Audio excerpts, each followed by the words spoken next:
बस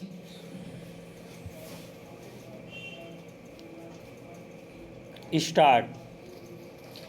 विद्यार्थियों के सीखने का मूल्यांकन कैसे हो, इस पर दुनिया भर में विचार विमर्श और प्रयोग होते रहे हैं। हर जगह यह स्वीकार कर लिया गया है कि लिखित परीक्षा ही मूल्यांकन का सबसे व्यवहारिक और कारगर तरीका है।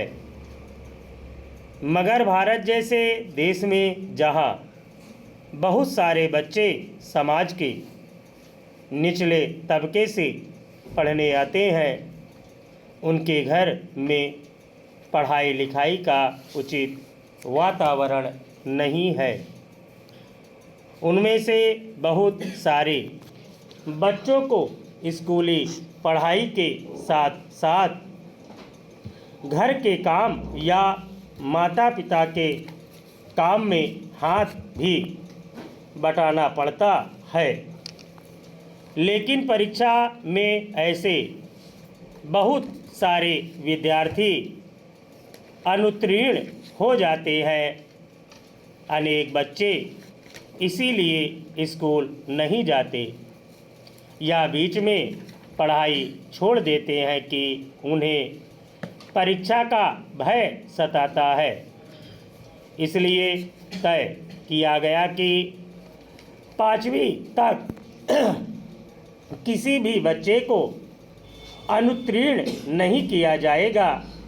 उन्हें अगली कक्षा में प्रोन्नत कर दिया जाएगा।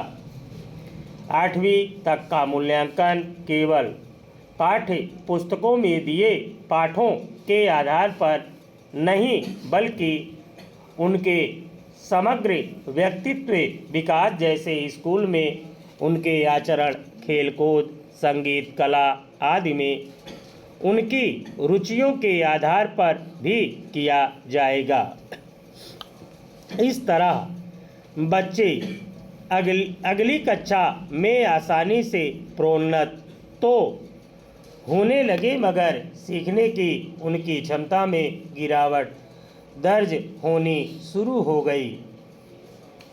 इसी के मद्देनज़र अब केंद्र सरकार ने फैसला किया है कि 5वीं और 8वीं कक्षा में किसी भी विद्यार्थी को फेल न करने की नीति को वापस लिया जाए।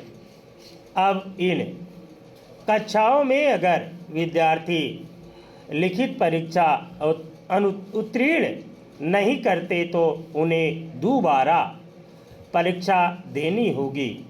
उसके बाद भी वे उत्तीर्ण नहीं होते तो उसी कक्षा में बैठना पड़ेगा। इस फैसले से निस्संदेह विद्यार्थियों, अभिभावकों और अध्यापकों पर पढ़ाई लिखाई को लेकर सतर्क रहने का दबाव बनेगा। देश में पढ़ाई लिखाई के स्तर को मापने के लिए हर वर्ष निजी और सरकारी स्तर पर सर्वेक्षण किए जाते हैं। पिछले कुछ वर्षों में इन सर्वेक्षणों में बहुत निराशाजनक परिणाम नजर आए। 8वीं कक्षा के विद्यार्थी 5वीं 6वीं कक्षा की पुस्तकें पढ़ने, उस स्तर का गणित हल कर पाने में भी अक्षम पाए गए। इस तरह शिक्षा का मकसद ही हाशिए पर चला जाता है।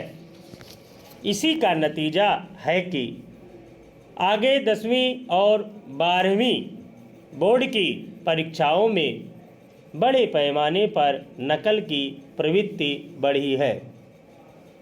इसे रोकने का यही तरीका हो सकता था कि शुरू से ही बच्चों में पढ़ाई लिखाई के प्रति गंभीरता पैदा की जाए, उनके मूल्यांकन में कड़ाई लाई जाए।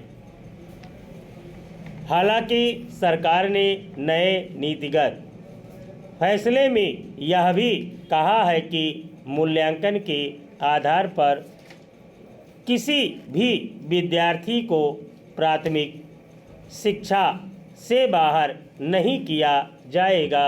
स्टॉप।